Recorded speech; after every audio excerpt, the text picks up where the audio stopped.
Bohayo and Imavov fight Saturday in France. It's about an even money fight on the betting lines. Bohayo thinks that Imavov's entitled because he wants to fight in his home nation of France, and he thinks he doesn't deserve a #1 contender opportunity. Some feel the opposite, thinking Bohayo doesn't deserve this opportunity. Guys like De Ritter said that because his last fight was last year against Contender. He has no fights this year. Yeah, why didn't they give Imavov the backup spot and they gave it to you? Like, this guy is a fucking pussy, you know? Like, respectfully, he's a fucking pussy. Respectfully, you know? Because, like, I'll be honest with you. If UFC comes to me and say, bro, I don't want you to fight Imavov anymore. Let this motherfucker wait more. Fight you versus Hernandez, like, in October or November. And we're gonna see who's the #1 contender after this fight. I would say yes, because this guy doesn't deserve this shit. Like, doesn't even make sense. He's just a spoiled guy. He wants to fight at his home, in his rules, no time zone, not, you know, with everything on him. Yeah. You know what I mean? So if the UFC comes to me and says something like that, I would say yes right away, just to give this guy no fight. He keeps waiting. Go fuck yourself. It's your #1 spot. I don't care about you. Nobody cares about you. I think me and Hernandez is a greater fight. Whoever has the best performance out of these two fights is going to get the next title shot. De Ritter and Hernandez fight last, so that gives them an advantage because by the time they fight, it'll be a month and a half after Imavov Bohayo. And even though it's not a long time, people have short attention spans, so by that time they probably forgot what happened in France. UFC newcomer Keita makes his UFC debut Saturday in Paris. He takes on Patricio Pitbull. He is actually a -220 favorite in this fight. He has a 16-1 record. The one loss was a foot injury. He's 27. Patricio Pitbull's 38. And if he can beat Patricio Pitbull in his UFC debut, he breaks into the top 10 in his first UFC fight. But if Bohayo wins and does get the next shot against Khamzat, Bohayo's confident he can beat Khamzat. He feels like he has the best chance out of everybody because he's trained with him. Khamzat won the fight in Chicago. He dominated Dracos, as I said it would happen. I thought that he would get the finish, but he couldn't. But he dominated the whole fight. He did his system that I think nobody's ready for that kind of system but me. And yeah, I think he's a great champion. I think if he's still going to be facing all those other guys, I think he's still going to be dominating. But at the time that he faced me, I think he's going to have some problems. I'm not saying it's going to be easy or walk in the park, but I think I'm ready because I've been on his training camp already. I've been studying all his system for so long. So after pass from Nasruddin Imavov, I'm going to be ready to his system and his game plan. Pro wrestler AJ Mana got fired from Knox Pro Wrestling. I got a call from my effing job. We saw the TMZ video. You're an accessory to attempted murder. We got to let you go. I can't wrestle anymore. Mana was telling Raja Jackson he could get his payback in the ring with Stuart Smith for smashing the beer can on his head. He said you can get your receipt in the ring. In pro wrestling, a receipt is when a wrestler delivers a stiff, real strike to an opponent as payback for a perceived infraction, such as hitting too hard or acting disrespectfully in the ring. Give him his receipt. You better run out on his shit, fucking give him his receipt. Remember what a receipt is. Give him that fucking receipt, go tag this shit. If you got a fucking problem with it, I'll fucking run out there. Tag this shit, bro.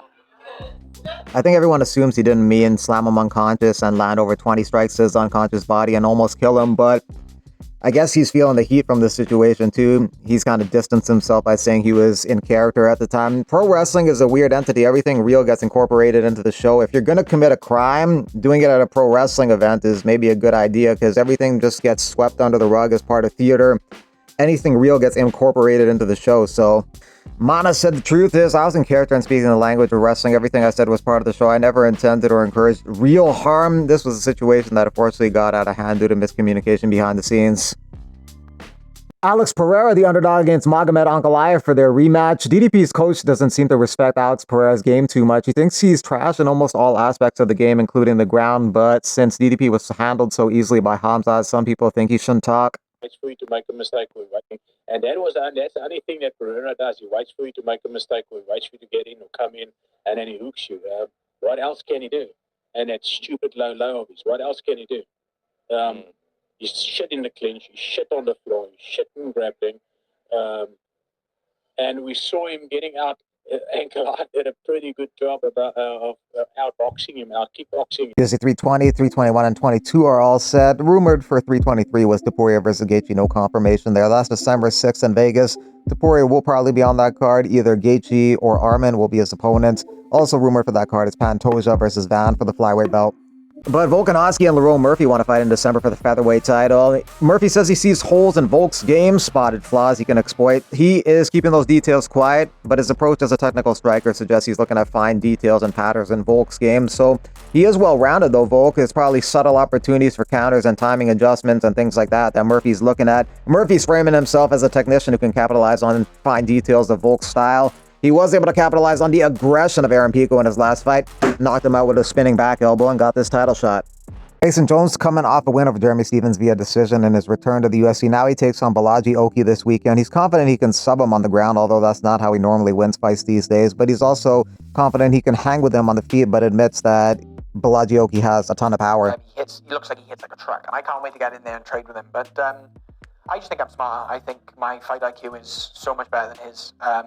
I know I'm a better grappler. I know if we get to the ground, I'll sub him. It's easy as that. I'll put him to sleep. I'll break his arm. There's no question on that. As a striker, I'd be interested to see who's got the most power because he hits. He hits like a truck. But I'm excited. I'm super excited for this one. I went to watch a different fight show a friend of mine was fighting in years ago. I say years ago, a few years ago, and he was in Paris. And I couldn't get over how loud and how sort of energetic the French fans were. So for me, I'm really going to enjoy that. Whether they're booing or whether they're cheering, I don't care. Boo me. It doesn't make no difference to me. I just like to hear it. Do you know what I mean? It's nice to... It is a coliseum. It is. You're walking in there and it is 1v1 and one walks away. And I think he's going to be super hard to knock out, but I think I can knock him out.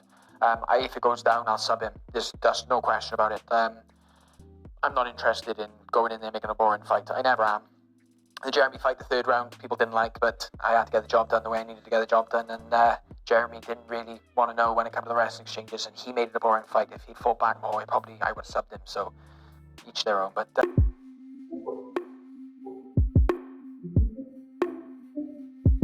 Sean Strickland says this photo was edited. Crazy he put his body on mine. Technology. You can't believe anything you see these days. Talking about Atiba Gauthier. Sean Strickland needs a fight. He could fight Whitaker. He could fight Adesanya. Atiba Gauthier is fighting Ozzy Diaz at UFC 320 on October 4th. Gauthier is 8-1. He's 23 years old. He's on a 7-fight knockout streak. 2 knockouts in the UFC, both in the first round. If he can knock out a guy like Jose Medina, he can knock out pretty much anybody. That guy is as durable as they come. Gauthier is one of the most brightest prospects in the middleweight division and one of the most feared ones because of his knockout power. Kind of like a middleweight Ngannou.